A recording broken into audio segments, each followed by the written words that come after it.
hey, you Yeah, have strong bodies, man. Like, that's unbelievable. And we here you don't have give a it little enough one credit. growing inside of you now. Yeah, kicking a lot. So this baby really wanted to come. That was obvious. Like, Yeah, we were actually, yeah, we yeah, didn't expect it, and we were like, okay, this yeah, is a blessing, but yeah. yeah, we're very excited This is now, gonna very be excited. one feisty baby. That's for sure. Yeah, yeah, yeah. What a Oh sweet my one. God, yes. Yeah, yeah. Get ready for that. Get ready for that. Because another thing that because we spoke about this, and I think it's a very, serious subject. And for me, it was when I remember when I was younger, because I've had a severe eating disorder as well, like really kind of, getting into your head that you're fat and that Yeah, all the things that are wrong with your body. And one of the things that always scared me was being pregnant, because I would get fat, and it was one of those things yeah, where I can't even go there, because, I don't want, and to be honest, like, it's not necessarily because I have a lot of other reasons why I don't want to be pregnant or why I don't want to have children, but it's always been quite high on my list of, like, no, I don't want to have this. I don't want yeah. this. I don't want to do this to my body. And I know you've had an eating disorder as well. So how was that for Yeah, you when you felt pregnant? I mean, does that come up at all, or? yeah, it's been hard. I mean, I grew up that I literally didn't like kids at all. I'm sorry to say that. I just never been a maternal person. Some Mhm. women are really maternal, Yeah. and I just wasn't. I loved animals since I was a kid, and if I see a dog, I would be like, oh my God. Yeah. Same. But if I see a kid, I'm like, oh, I don't know really what to say to you. Like, Mhm. yeah, Mhm. you're cute. Yeah. Yeah. That type of feeling. Yeah. And and so it's been a lot of trying to discover where was that coming from. Why was I so distant from kids? And I think Mhm. a lot came up from the relationship I have with my mom. Because my mom was we had quite a lot of issues with my mom and dad. So I think I was just very afraid to accept the fact that Mhm. I wanted to have a kid, because that meant that if I had a kid, then I would be vulnerable. I would be feeling like a wife or a woman. I didn't want to feel Mhm. that way. I always been independent, always been super strong and in control of my body. And, all Yeah. of this had to, so it took me a long time. And even now, when I find out I was pregnant, I straight away, mentally, I've been there. I was like, God, Mhm. am I gonna put on weight? And is Yeah. my body gonna change forever? Am I gonna and and so it's something, I guess, as we talked of the other day, it's like something that stays with you. You Yeah. just have to accept Mhm. it's there. Yeah. But then the acceptance that, what, that's what the body does.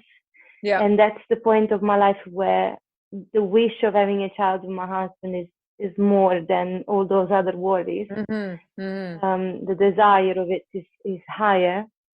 And so I think that helps me just go through. But I also feel like because of veganism, if I didn't find veganism earlier, maybe Mhm. I wouldn't come to this conclusion. But I trust that the diet I'm on now is Mhm. so good for me. And I can see already how my body has stayed pretty much the same throughout, except Mhm. putting on weight around the belly, Yeah. Yeah. which is Yeah. Yeah. healthy weight. Mhm. So I think if you do the work before then getting pregnant, I think that's much better than Mhm. falling pregnant with an eating disorder. Yeah. Because Yeah. even though there is a lot of support from the midwife, and I actually had to mention it to the midwife, I was like, Mhm. listen, I've been bulimic, I know how I am. And they've been very good. They've not used scales with me, they've adapted the way they check on the baby.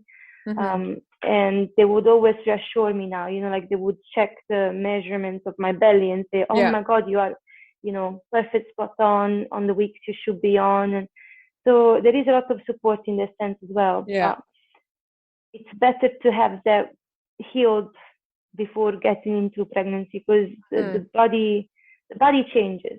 I mean, Yeah. the body changes, Yeah. and Yeah. it Yeah. is Yeah. a shock, Yeah. Yeah. can be Yeah. a real shock. Yeah. No. Yeah. I can imagine that. Especially with also your past, because how was it for you? Like, how did you end up having an eating disorder? If you look back now in hindsight, like, what do you feel like So something I triggered it think, for you, or? yeah, there was a trigger. I'm sure there was a trigger when I was a um, my mom, first of all, has always been quite relaxed, and she put on 25 kilos when she had me and my brother. So she's always been big, and she's always been one of those women that would tell me, "Oh, just whatever, it doesn't matter how you look like, it's what you have inside." But then when I became a teenager, my best friend fully ill with anorexia.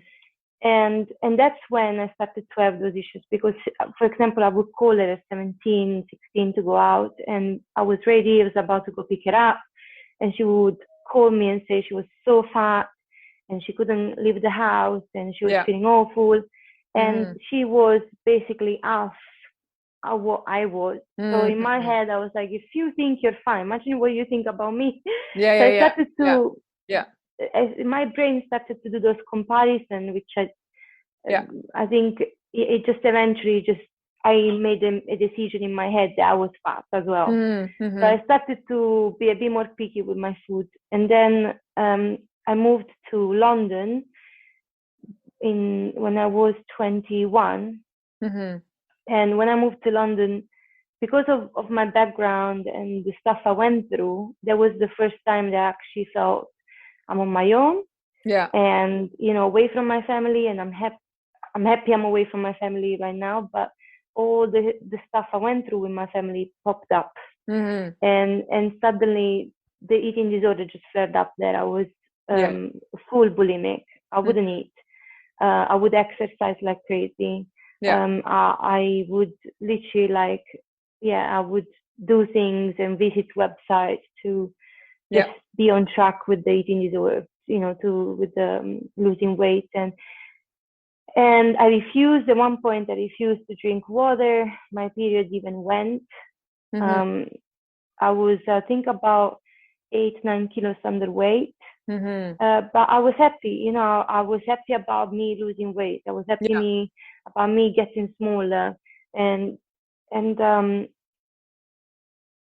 I think that the thing that kind of made me realize how far I was going was that at the same time I met my husband, and we were living next to each other. And I think I guess he heard me or saw me vomiting in the loo after eating, and he lashed out at me. He proper got annoyed, and he was like, I won't do it. I won't have anything to do with you if you're doing this. It's too painful. And then I was like, okay, so I have to do something about this. And funny enough, it wasn't even going back to why I was eating that way. It was where are those emotions coming from? Exactly. What the hell is happening with me? And so I had to sit there, and my husband told me to meditate at the time and breathing techniques, because he has been practicing Jivamukti for longer than me. And I just discovered, I was like, okay, memories came up, and feelings came up, and I was like, okay, so this is connected to that and that and that, and so I started the healing process through that. But until I'm gonna be honest, until I actually turned vegan, I don't think there's has ever left my mind as much. Or I would eat, because I would eat when I come back eating. And when you eat meat is heavy, right? You eat meat and you feel heavy. And so there would be times, even though I was better, that I would go and throw up after, because I didn't like feeling the heavy. And so I think only when I really turned vegan that I felt much better, like a complete new person. So I think eating plant-based food, it just helped me feel lighter. My gut felt better. I felt like I could eat more, so I wasn't always hungry. I wasn't concerned about ingesting too much fats even. So that kind of helped me in that sense as well. But the bigger part was, the scary bit was to understand what the hell was happening within me emotionally. Of course, and it's also, I think that a lot of times when you look at eating disorders, a lot of people are only concerned with the eating bit, when really, in my personal experience and opinion, like an eating disorder is a mental health issue, you know, like it's in your head, you know, you tell yourself that something is wrong with you, and you blame your body for, I mean, and there's sort of like this, like self-destruction also, like, you know, because I mean, for me, I still remember this, man, like there was this pure self-hate of like not wanting, like, you know, I broke mirrors, like I was just completely like not wanting to face myself, and still I don't like really looking in the mirror, you know. So it's what you said as well, like it always stays with you, and I can definitely cope with it way, way, way better now, you know. And when we're younger, you know, I think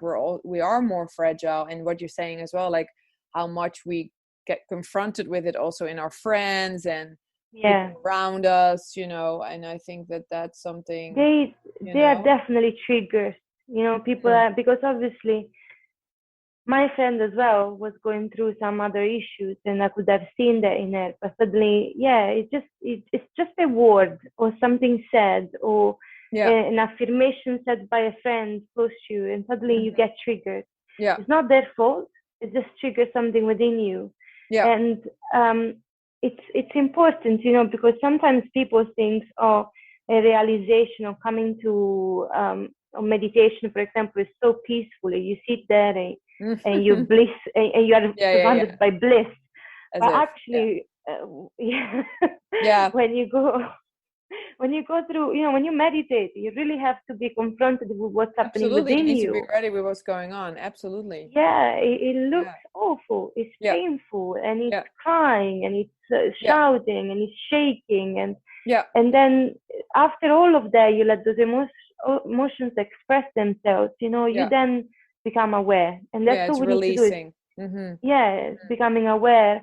And, you know, my self-talk, because of what I experienced as a kid, you know, it was all about me not being good enough, being disgusting, and absolutely, and and so all came up, and I was like, okay, I need to go back now and because if you compare to what how you were seeing yourself then, and how do you see now, like how, because I think this is a really important thing to share as well with people, and definitely people who are, and it's men as well. I mean, we talk a lot about women, but men have eating disorders as much as women. You know, like I think even more hidden sometimes, because for men it's even weirder, or, you know. But I know lots of male friends of mine who also have gone through it. I think I've known a lot of people who've gone through it, and it's sad to know. But so I think it's good to share with everyone as well, like how do you look at your body now? Like how different do you look at it now? Like what's your relationship now with your body, besides that you're pregnant, you know? I have good days and bad days. I have days where I look at myself, I'm like, oh my God, I look good today. And then days where I'm like, oh, I can't look at myself. But, you know, it's still related to how I feel. If I'm having a good week, everything is fine. If I'm having a bit of an unstable week, but it's like a weirdness thing, that sometimes I'm having a bad week or a bad day, but not acting upon that, you know. And actually maybe make a choice. I was actually talking about self-love the other day in my live chat on Instagram. I was talking about self-love because it's important to understand that, you know, we all have shadows and we all have qualities, right? And it's about nurturing our shadows. Not fighting with them or pushing them, like it's my relationship with my body. Welcoming them in. Welcoming them. It's almost like sometimes there is this part of me that doesn't really like my body that pops up, and I'm like, okay, I know you're there, and I love you. I know you try to keep me safe in a hard time, and you made up those beliefs, but I'm not gonna act upon those. You know, I just listen to you and wait for you to go. And has yoga helped you as well with your kind of relationship with your body? Because we use our body so much. You know what? I felt empowered a lot because suddenly my body was able to do all those weird arm balances that I was like, oh, I've never thought I could have done. And I've gained, you know, flexibility, and I can feel my back. Basically, I always had these rounded shoulders. So it really improved my body posture. Open it up. but it's something that I've got a bit of an issue with, because then you have